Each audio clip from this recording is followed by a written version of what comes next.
Ladies and gentlemen, it is 25 years since the Barcelona process was initiated, and 23 years since we attended the Sepharad and Andalus meetings in Toledo and Sevilla. What have we achieved? I thank the Spanish government for its continued keeping of the faith, as with the Secretariat of the Union for the Mediterranean, and from the south I thank the Anna Lindh Foundation out of Alexandria and the UN Alliance of Civilizations for their nexus building work in the context of Mediterra Terra Media.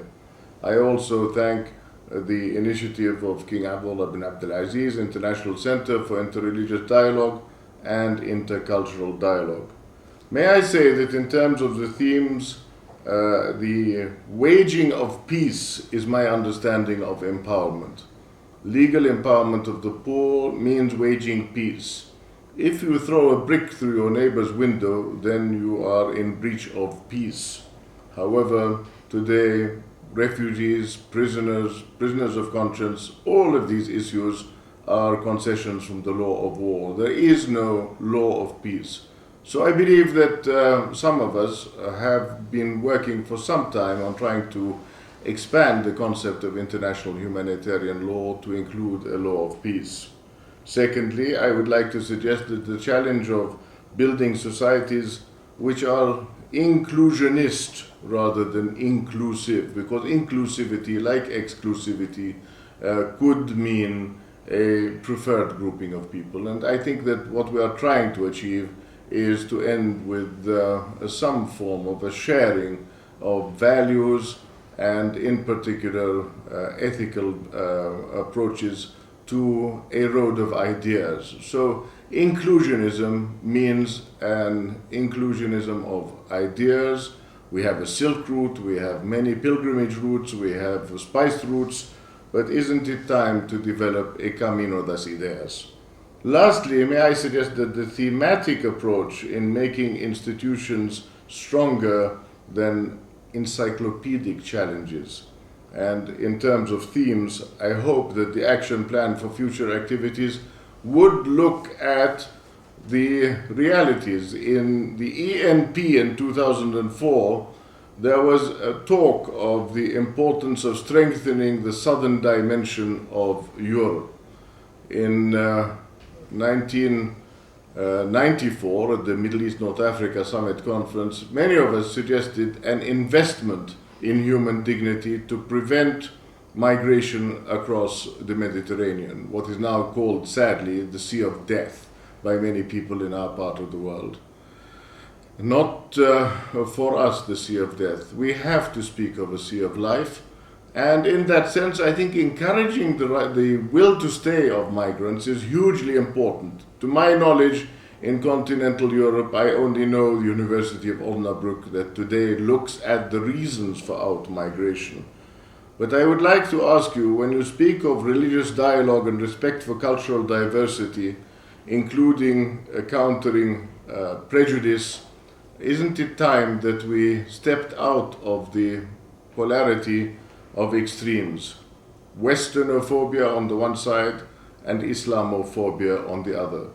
This continuing question on both sides, why do they hate us, brings me back to the importance of scaling up the visibility of the good news stories, mapping existing initiatives, finding the intersect between indices, a global peace index, for example, or a global happiness index, etc. How do these indices actually intersect, and what conjuncture is there?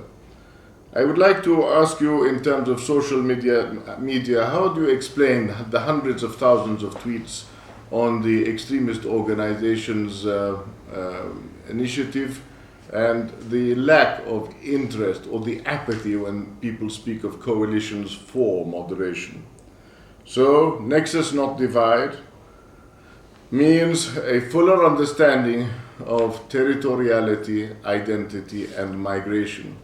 A fuller understanding of human beings without discrimination, without labels. Minorities, majorities are important, but bear in mind that the Ottoman Empire at a given moment was responsible for all Sunni Muslims, including those under minority rule under the Safavid Persian Empire, and vice versa. The Persian Empire was responsible for all Shia. Now, I think that this mixing of national with religious has to effectively lead to a political understanding of religion. And I would maybe suggest to you at this time that diasporic Muslims and Christians abroad are the best news story in terms of their values. Christians differ, as in Ukraine, Orthodox and Catholic.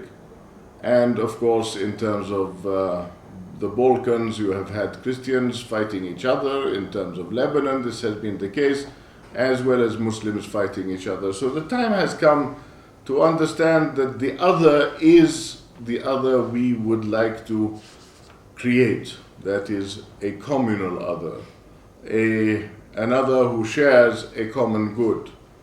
Religious authorities, with all due respect, are not adequate to living up to the challenge of a developmental approach. That means an approach whereby step off the minbar, the pulpit, get into the street, talk about real issues, roll up your sleeves, work with poverty, and work with education.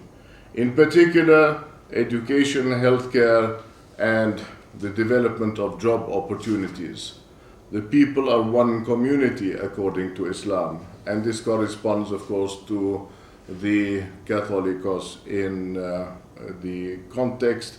I would like to thank His Holiness the Pope, Pope Francis, who has given us the opportunity of being received on 2 occasions, the second of which I participated in the Pontifical Council conversations. And I think the time has come to recognize that his initiative is an outstanding humanitarian initiative which we hope will carry through the UNGA meetings this year in an emphasis on a shared ethic of human solidarity. So I conclude by saying you are all very welcome in the high-level meeting to come to this part of the world. I extend an invitation to you to talk about how we can emphasize convergence and not divergence. Build a system of governance that incorporates religious pluralism, build a community on mutual and reciprocal concern for all the members of our humanity, our shared humanity, human society. Lay a foundation for mutual recognition, pluralism based on a sense of humility. And in this sense of humility, I say, let us start working together. Thank you.